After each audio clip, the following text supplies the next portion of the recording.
প্রিয় দর্শক, আমন্ত্রণ সবাইকে। স্বাগত জানাচ্ছি বাংলা ভিশনের পর্দায়। বাংলা ভিশনের সাপ্তাহিক আয়োজন বিচিত্রা নিয়ে আমি নুজহাত সাওম আছি আপনাদের সাথে। এই অনুষ্ঠানের মাধ্যমে আমরা দেশের ইতিহাস, ঐতিহ্য এবং আমাদের আশেপাশে ঘটে যাওয়া বিভিন্ন সামাজিক, সাংস্কৃতিক ও বিনোদন জগতের সর্বশেষ খবর জানিয়ে থাকি আপনাদের। চলুন দর্শক, তবে জেনে নেই আজকের পর্বে কি কি রয়েছে আপনাদের জন্য। কবিগুরুর একগুচ্ছ বর্ষার গান এবং তার সঙ্গে নৃত্য দিয়ে সাজানো হয় এবারের বর্ষা মঙ্গল অনুষ্ঠান।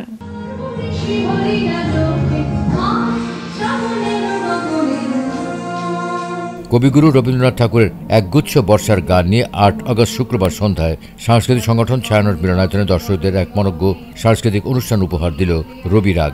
বর্ষা মঙ্গল শিরোনামে এই মনোজ্ঞ সন্ধ্যাটি ছিল সঙ্গীতপ্রিয় সবার জন্য উন্মুক্ত। এতে কবিগুরু লেখা প্রকৃতি পর্যায়ের গান ও গানের সাথে ছিল নৃত্যাঞ্চলের শিল্পীদের পরিবেশনা। অনুষ্ঠানটি সাজানো হয় একক, দ্বৈত ও সমবেত গান দিয়ে। এতে বিশেষ আকর্ষণ ছিল রবীন্দ্রনাথের বর্ষা বিষয়ক গানের সঙ্গে স্বামী মারা নিপার পরিচালনায় নৃত্যাঞ্চল শিল্পীদের মুগ্ধতা ছড়ানো নাচ। প্রয়াত শিল্পী শাফিন আহমেদ এবং হাসান আবিদুর রেজা জুয়েল স্মরণে স্মৃতিতে সুরের সারথি শিরোনামে একটি স্মরণ অনুষ্ঠানের আয়োজন করা হয়। ৯ আগস্ট শনিবার সন্ধ্যায় রাজধানীর বিশ্ব সাহিত্য কেন্দ্র অনুষ্ঠিত হল সঙ্গীতশিল্পী শাফিন আহমেদ ও হাসান আবিদুর রেজা জুয়েল স্মরণে বিশেষ অনুষ্ঠান স্মৃতিতে সুরের সারথি। মিউজিক ইন্ডাস্ট্রিতে স্বনামধন্য ৩টি সংগঠন যথাক্রমে সিঙ্গার্স অ্যাসোসিয়েশন অব বাংলাদেশ, গীতিকবি সংঘ বাংলাদেশ ও মিউজিক কম্পোজার সোসাইটি বাংলাদেশ যৌথভাবে এই অনুষ্ঠানটির আয়োজন করে। এতে উপস্থিত ছিলেন শিল্পী হামিন আহমেদ, ফুয়াদ নাসের বাবু, মানাম আহমেদ, পার্থ বড়ুয়া, আসিফ ইকবাল, গোলাম মুর্শেদ, শহীদুল্লাহ ফরাইজি, আফতাব মাহমুদ, খুরশিদ, রিপন খান, শওকত আলী ইমন সহ অনেকেই স্মৃতিচারণ করেন। এছাড়া অনুষ্ঠানে উপস্থিত ছিলেন প্রয়াত দুই শিল্পীর পরিবারও। জয় শাহরিয়ারের সঞ্চালনায় অনুষ্ঠানে প্রয়াত এই দুই গুণী শিল্পীর পারিবারিক জীবন ও সঙ্গীত জীবনের নানা দিক তুলে ধরে স্মৃতিচারণ করেন অতিথিরা। অসংখ্য ইভেন্টস তো করেছি, সেটা করেছে চ্যানেলের অসংখ্য অনুষ্ঠান, মিউজিক করা। আমি যখন মিউজিক করতাম এসে বসে থাকতো স্টুডিওতে, মানে এত সিরিয়াস ছিল কাজটা নিয়ে। আমি এই কাজটা করছি, সেটা তার মনের মতো কাজটা হয়, সেটা আমার তো আদায় করে নিয়ে যেত। কবিগুরু রবীন্দ্রনাথ ঠাকুরের প্রয়াণ বার্ষিকী উপলক্ষে গানে এবং কবিতায় রবীন্দ্রনাথকে স্মরণ করল ছায়ানট। ৬ আগস্ট বুধবার সন্ধ্যায় ধানমন্ডির ছায়ানটের সংস্কৃতি ভবন মিলনায়তনে রবীন্দ্রনাথ ঠাকুরের প্রয়াণ দিবস উপলক্ষে প্রতি বছরের মতো এবারও অন্তরতর হে বাংলাদেশের রবীন্দ্রনাথ শীর্ষক এক অনুষ্ঠানের আয়োজন করে সাংস্কৃতিক সংগঠন ছায়ানট। শত বরণের ভাব উচ্ছ্বাস কলাপের মতো করেছে বিকাশ, আকুল পরাণ আকাশে চাহিয়া উল্লাসে কারে যাচিরে, হৃদয় আমার নাচিরে আজিকে ময়ূরের মতো নাচিরে। এতে সম্মেলক গানের পাশাপাশি একক গান ও কবিতা পাঠের মাধ্যমে রবীন্দ্রনাথের সাংস্কৃতিক ও সামাজিক ভাবনাকে উপস্থিত দর্শকদের মাঝে তুলে ধরা হয়। কবির জীবদ্দশায় তার দেখা ও শোনার অভিজ্ঞতা, আবেগ ও অনুভব প্রকাশ পায় শিল্পীদের গানে, কবিতায় ও ছিন্নপত্র নামের কবির চিঠিতে।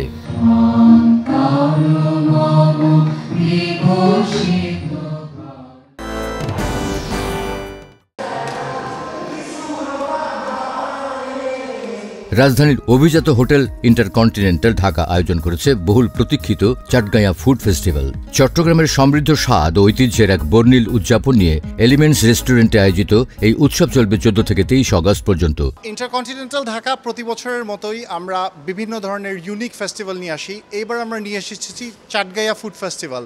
আপনারা জানেন যে মার্কেটিং বা ব্র্যান্ডিংয়ের জন্য ফুডের উপরে আসলে আর কোনো চ্যানেল নেই, মিডিয়া নেই। সো এই জন্যই আমরা সবচেয়ে পপুলার আমাদের একটি কুইজিন চাটগাঁয়া কুইজিন, সেটা আমরা নিয়ে এসেছি আমাদের দেশি এবং বিদেশি গেস্টের জন্য। চাটগাঁয়া খালি মেজবান আইটেম না, মেজবান আইটেমের পাশাপাশি চাটগাঁয়া শুটকি এবং বিভিন্ন আরও আঞ্চলিক সব খাবার দাবার আমরা নিয়ে এসেছি, যেটা আপনারা উপভোগ করতে পারবেন আমাদের এলিমেন্টস রেস্টুরেন্টে।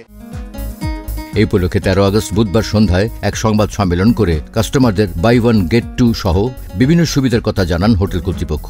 এ সময় হোটেলের ঊর্ধ্বতন কর্তৃপক্ষ উপস্থিত ছিলেন। সম্মেলন শেষে নাচের মাধ্যমে চিটাগাংয়ের ঐতিহ্য তুলে ধরেন শিল্পীরা। চিত্রশিল্পী এস.এম. সুলতানের জন্মশতবর্ষের উদযাপন উপলক্ষে 2 বছর ব্যাপী চলবে নানান আয়োজন।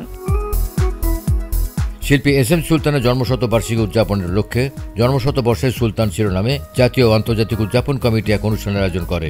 9 আগস্ট শনিবার সন্ধ্যায় ধানমন্ডি বেঙ্গল শিল্পালয়ে আয়োজিত শিল্পী সুলতানের উত্তরাধিকার, কল্পনা, সৌন্দর্য ও সহজ মানুষের উত্থানের রাজনীতি শিরোনামে আলোচনা অনুষ্ঠানে মূল প্রবন্ধ উপস্থাপন করেন ঢাকা বিশ্ববিদ্যালয়ের শিক্ষক শাহমান মৈশান।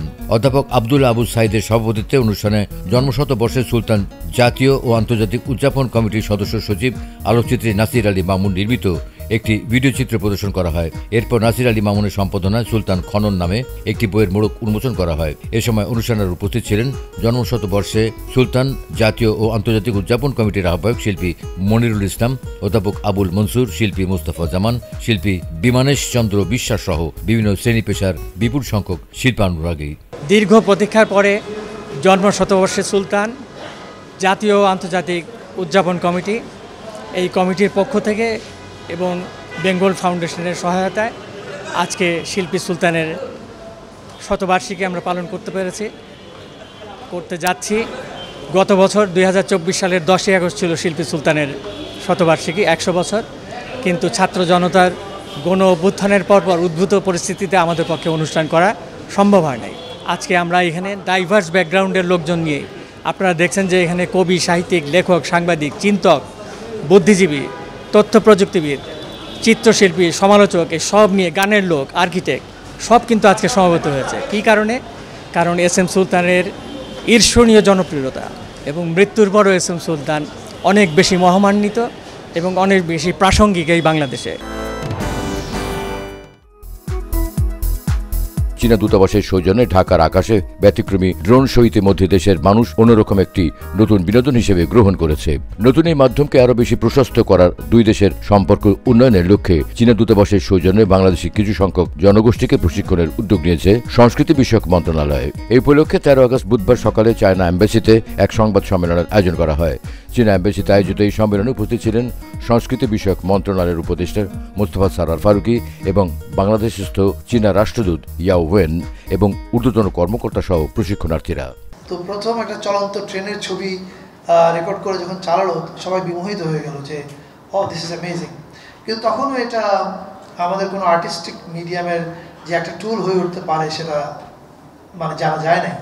কিন্তু একটা সময় এসে আমরা দেখলাম যে এই প্রযুক্তিটা আমাদের গল্প বলার একটা মাধ্যম হয়ে উঠেছে। সো ড্রোনের এই ব্যাপারটা এরকম, যেরকম আমরা মঞ্চে বলছিলাম যে টেকনোলজি এবং আর্টের একটা ফিউশন, এটার সম্ভাবনা কোথায় কোথায় যেতে পারে, সামনে এটা কত দূর যাবে এটা দেখার বিষয়। তবে এখন আমরা এই গত 1-1.5 বছরে যা দেখলাম সারা পৃথিবীতে, এটা ন্যারেটিভ বিল্ডিংয়ের একটা খুবই বড় জায়গা দখল করছে। ঢাকাবাসীর বিনোদনের কথা ভেবে বাংলাদেশ শিল্পকলা একাডেমির বিভিন্ন হলে মঞ্চস্থ হচ্ছে বিনোদনমূলক জনপ্রিয় নাটক।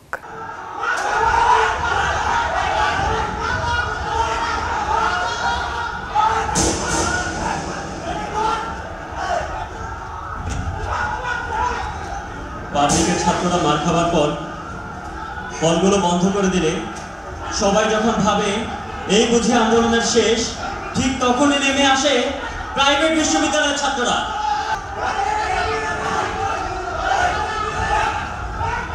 ছাত্রদের সমর্থন দেয় শিক্ষকরা, সমর্থন দেয় সকল রাজনৈতিক দল। সংস্কৃতি বিষয়ক মন্ত্রণালয়ের আয়োজনে এবং বাংলাদেশ শিল্পকলা একাডেমির ব্যবস্থাপনায় 11 আগস্ট সোমবার সন্ধ্যায় একাডেমির জাতীয় নাট্যশালার মূল মিলনায়তনে মঞ্চায়ন হয় ঐতিহাসিক ডকু ড্রামা 36 জুলাই। ডকু ড্রামাটি রচনা ও নির্দেশনা দিয়েছেন খ্যাতনামা নাট্যকার আব্দুল্লাহ খান এবং এটি মঞ্চায়ন করে তামিরুল মিল্লাত কেন্দ্রীয় ছাত্র সংসদের সাংস্কৃতিক সংগঠন তুরাগ শিল্পী গোষ্ঠী। 25 মিনিটের এই নাটকে হাস্যরসাত্মকভাবে তুলে ধরা হয় জুলাই অভ্যুত্থান সহ কয়েকটি গুরুত্বপূর্ণ ইস্যু।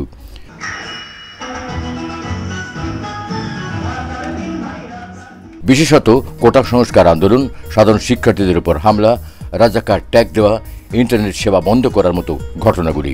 নাটকটি বিভিন্ন চরিত্রে অভিনয় করেছেন আবদুল্লাহ আল মাহি, তারিক আল আজিজ, আবদুল্লাহ সর্দার, তালহা জুবাইর, আতিফ, রিয়াদ, জুবাইর বিন আলতাফ, মুনিম সহ অনেকেই।